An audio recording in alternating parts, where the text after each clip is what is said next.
Have I not been there when you needed me? But that is our God, isn't it? Always compassionate. Yes? Always there for the weak. Always there for the oppressed. Always there for those who call upon him in a time of need. This is our God as revealed in Jesus Christ, who gave his life for our sins. Jesus Christ, that's our example, love in action. But let me say to you, even though God is like that, he's infuriated with oppression. He doesn't like exploitation. And this is when the judgment of God is called for. God has an eye for the weak and the poor. He will not let things continue forever. When Jesus was here on this earth, he did the same thing. He was here for the poor and the weak, and they benefited most from his miracles. That message of judgment that Micah delivers makes the people restless. But let's fast forward today again. The question is the same. What can we do to escape God's judgment? What do we need to do to offer to him? Do we have to be more theoretical in our worship? Do we need to be more solemn?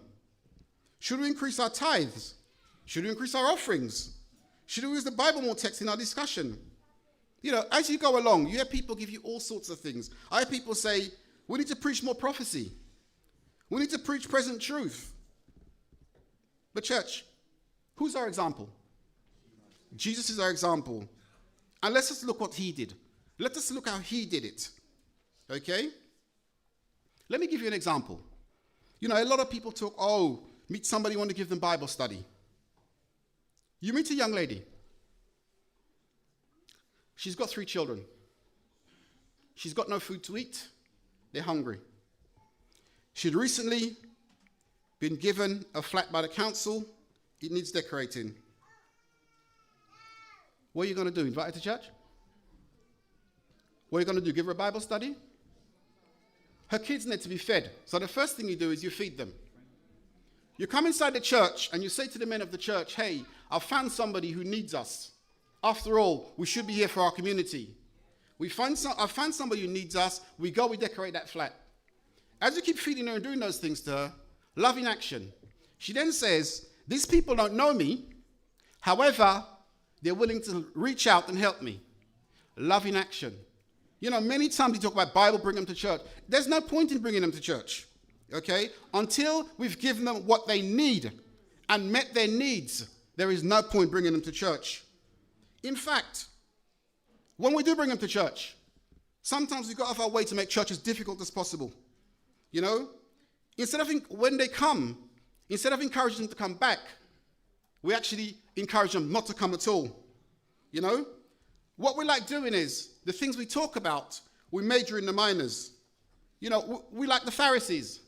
There's the 10 Commandments, and the Pharisees had their rules. It's the same with us in the church. We make up these little rules as we go along. You know, we're too interested in our titles. You know, we're too interested in what title we hold in the church. That is not important. You know, many times I hear people say, I'm the first elder. My response, so what? I don't need to know that. The people who need to know what you're about is the people out there.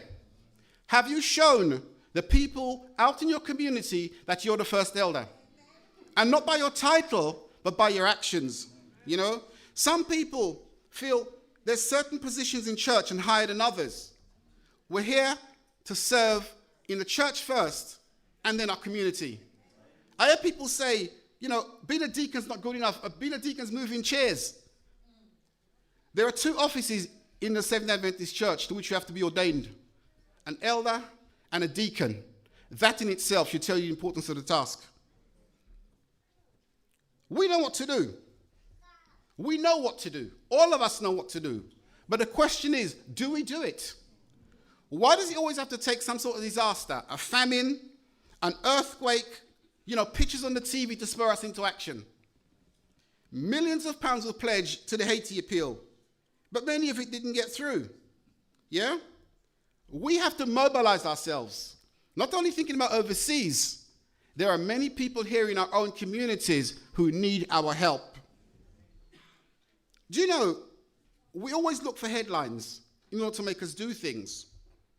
But I'm going to make a statement to you now, and you're going to find this surprising. Yeah? Do you know the things that happen in the world every day, that millions of people around the world live in never-ending poverty? These disasters you see sometimes, these earthquakes and stuff, yeah, they're dramatic. However, they're paled into insignificance with the fact that every single day, yes, I said every single day, 21,000 children under the age of 5 die because of poverty. You know, if you don't believe me, go onto the UNESCO site. Every single day, 21,000 children under the age of 5 die because of poverty. Yes? The figure's gone down by 12,000 a day than in 1990. Every single day. You're not going to see it in the news. You won't see it in the news. It's not news. If something's happening every day, how can that be news? And that's what it is. So what you've got is, just imagine every week, 147,000 children will die. And they don't die because of a single disaster. They die simply because they're too poor to live. They die because of the lack of food and clean water. Clean water is such a precious, precious commodity. When you see some of these children at school, as I did 3 weeks ago, when you see the bottles with the water they're drinking, you can tell it's dirty water. But that's all they've got at their disposal. And most of these children who are young, they die purely because they have dirty water, bad sanitation, simple things that we take for granted. But let's go back to Micah again. God delivers his verdict through Micah, and he tells the people what to do in verse 8. And it is so simple, yeah, for us to do. He has shown me, O man, what is good. And what does the Lord require of you? 3 things: to act justly, to love mercy, and to walk humbly with God. Isn't that a beautiful summary of what God intends for our lives? What it means to walk with God. In a few words, we discover his plan for our lives. 3 simple things to do: act justly, love mercy, walk humbly. And we see it gives it a personal touch. It's a message to you, oh man, oh woman. It's a personal message. Be like him. That is the message in a nutshell. But in the first place, okay, what does God require? He requires his people to act justly. What does it mean to act justly? To act justly means that we accept responsibility for the poor and weak of our society. To act justly means to accept responsibility for the well-being of the hungry in Burkina Faso, people in Somalia, escape the cycle of poverty, give people access to primary health care in Haiti, provide clean water in Burma, provide shoeboxes with goodies for children in Zambia, Niger, Mali, Burkina Faso. But the question comes to us: what are we doing here at home? What are we doing here at home? The next statement I'm going to make probably doesn't apply to this church so much. But it's a question I've often asked, even of our leadership. And the question is, why are so many of our churches laying empty during the week?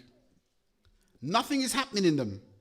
Most of our churches, yes, are used twice a week. Wednesday night for a prayer meeting, Sabbath for service. The rest of the week, it stays empty. Yes? It stays empty. I'll give you an example.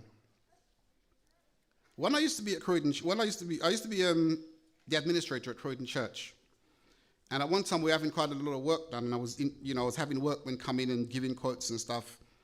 And a certain guy who does stained windows, he said to me, "This church is so beautiful. I've always wanted to come to this church." And I said to him, "Well, why can't you?" And he said, "But you're only open once a week." I said, "Yeah, that's not a problem. You could come in anytime you want." He said, "No, I can't. Because every Saturday, you guys have a wedding here." You laugh, but that's how people see us. That's how people see us, well-dressed, and they feel they cannot come through the door. Yeah? They feel, I can't come through the door, because that's how they see our churches. And don't get me wrong, I'm not saying you have to dress down to come to church. That's not what I'm saying to you. What I'm saying to you is, if we open our doors during the week, and people got to know us, they will feel comfortable coming in on Sabbath while we're here. Yeah? And let me say to you as well, another thing is, we talk about being here for our community. We talk about our churches being used for our community. That's a fallacy. I sat on the church board for many years. I was the church clerk. So I knew when we got requests to use the church hall. And we say we're here for our community. And when you put it to the church, someone would like to use the hall. Do you know the first question you get? Are they Adventist? And if they're not, end of story. That's how we are. It's a shame, but that's how we are. And that tells me we're not here for our community. We're here for ourselves. We should be here for our community. That is what we're here for. Jesus is presented in the gospel as the one who has compassion. He wants little children to come to him. He's concerned about widows. He heals the sick. He has mercy on lepers. He cares for prostitutes. He promises forgiveness and salvation to prisoners. But he was angry about any and all injustice and treated all people equally. Church, I'd like to say to you, we should not pick and choose who we help. Some of us seem to think, we're supposed to pick and choose who we help. Hey, if you find him out there, he's dirty, he smells, you give him a shower, give him clean clothes, he scrubs up pretty well. But some of us, if the person smells, we want to shy away from them. We are here for everybody. Christ did not pick and choose who he helped. We should not be picking and choosing who we help. If we're here for our community, we're here for all, and we should help all in the same way. Let me say to you, I believe if Mary Magdalene was arrived today, she'll find it hard to come into any of our churches. Because she walked into the church, she started talking to people, and one person would just say, oh, she's a prostitute. Everyone just moves away from her. We don't want to associate with those kind of people. Jesus associated with anybody. And if he's our example, we too should associate with anybody we meet. When Jesus invited Matthew the tax collector to follow him, he accepted Matthew. And then Matthew invited Jesus to dinner at his house. After the religious leaders criticized him for eating with tax collectors and sinners, Jesus said, those who are well have no need of a physician, but those who are sick. But go and learn what this means. I desire mercy and not sacrifice, for I did not come to call the righteous, but sinners to repentance. Jesus, the great physician, wants to meet each of us at our point of need, offering forgiveness, healing, and hope. What we don't deserve, he freely gives to us. By reaching out to people in need, we can extend to others this grace of God in church, guiding them to the healing touch. And that's important, because many of us seem to think it's fashionable. Oh, okay, we'll eat with them at fellowship lunch. Get them to church first. You're not going to get them to church first. Go and meet them, meet their needs. When you fulfill their needs, you're actually showing love in action. And by what you do, that will actually attract them to church. And that's how we have to go about it. There's advantage in our weakness. There is blessing in our pain. It is when we're feeling helpless that God's grace and strength sustain. When you know God's grace, you will want to show God's grace. We're to be like God. Act justly. Love in action. Secondly, in that text in Micah, it tells us we are to love mercy. To love mercy is to be filled with an intense longing to help others, to do kind and compassionate deeds for those who are in need. Not because we have to, but because we want to. A lot of people sometimes feel, they want me to do it, let me get it out the way. That's the wrong attitude. If that's the attitude you're using, then just forget about it. Pack up your toys, go home. Here too, we have to imitate God. God, you see, is merciful and full of loving kindness. But how can we, rich Christians, in an age of hunger, show mercy? Perhaps there's a roll call for solidarity here. Not to leave the poor with the scraps from our dining table, but share our prosperity and wealth with those that live in need. Just a few pence a day we can make a tremendous sustainable difference in the lives of many. What do we do to show that we love mercy? And that's important. A lot of people sometimes give because they said, well, I don't want this anymore, so I'll give it. That's the wrong spirit. Okay? You give out of a genuine sense of wanting to give. Yes? And that's why you give. Because you want to give. Yeah? Many people sometimes think, oh, a few pence. They talk about a few pence. What difference does that make? It can make a big, big difference. Yeah? I like to say to people many times as I go around doing workshops and gathering, little change can make big changes. You don't need to flash the £10. You don't need to £5. It helps, yes. But if you just that drip, drip, small change, big changes. Remember that as you give. So we're to be like God. We're to love mercy. Lastly, we need to walk humbly with God. And I believe this is the most important of the 3 requirements. In fact, unless you walk humbly with God, you cannot act justly or love mercy.